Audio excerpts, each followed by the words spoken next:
నెల్లూరులో కిలాడి లేడీ ఘరానా మోసాలు వెలుగులోకి వచ్చాయి. సోషల్ మీడియాలో రకరకాల పేర్లతో పరిచయాలు చేసుకున్న బత్తల రజితా చౌదరి ప్రముఖ బ్యాంకుల్లో ఆఫీసర్ల ఉద్యోగాలు ఇప్పిస్తానంటూ పలువురిని మోసం చేసింది. నకిలీ ఐడి కార్డులు, అపాయింట్మెంట్ ఆర్డర్లతో మోసానికి పాల్పడింది. బాధితుల నుంచి 10 కోట్ల రూపాయలకు పైగా వసూలు చేసింది.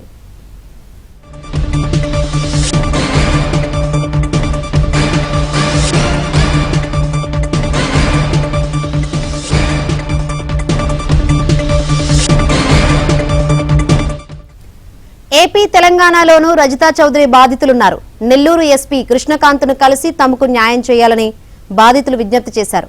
ఇప్పటికే రజితపై పలు చోట్ల కేసులు నమోదయ్యాయి. గతంలో వేదాయపాలెం పిఎస్లో పనిచేసిన సీఐ కిలాడి లేడీని తన సొంత కారులోనే నిందితురాలను ఎక్కించి తిప్పుతూ హైడ్రామా చేశాడు.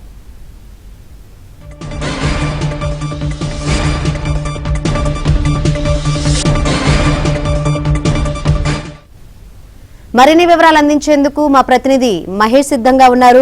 మహేష్, అసలు ఈ కిలాడి లేడీ ఎవరు? ఆమెకు సంబంధించి ఏపీలో అండ్ తెలంగాణలో కూడా బాధితులు ఉన్నట్టు తెలుస్తుంది. ఏంటి దీనికి సంబంధించి అప్డేట్స్?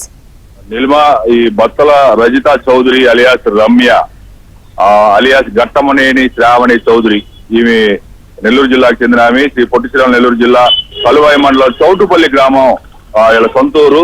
తండ్రి ఒక చిన్నపాటి దుకాణం నడుపుతూ కుటుంబాన్ని పోషిస్తూ ఉండేవారు.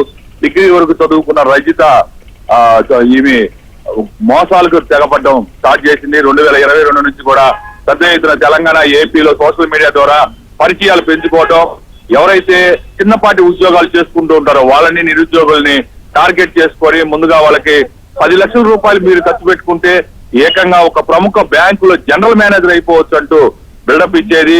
వాళ్ళు కూడా ఉన్నత చదువు చదివినా కూడా ఈ మాయ మాటలు నమ్మి చాలా మంది దాదాపు లక్షలాది రూపాయలు ఆమెకి ఒక్కొక్కరు ఇచ్చినటువంటి పరిస్థితి. మొత్తం మీద తెలంగాణలో కూడా కొన్ని చోట్ల కేసులు నమోదయ్యాయి. అలాగే ఏపీలో కూడా సైదాపురంలో కేసు నమోదైంది.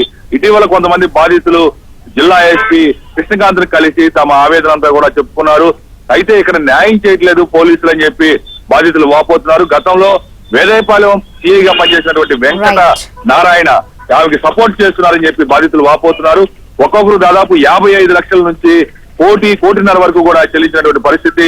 ఈ కిలాడి లేడీ ఆట కట్టించాలని, ఇంకెవరూ మోసపోకుండా చూడాలని, తమకు న్యాయం చేయాలని బాధితులు కోరుతూ ఉన్నారు. Neelima. Right, thank you Mahesh.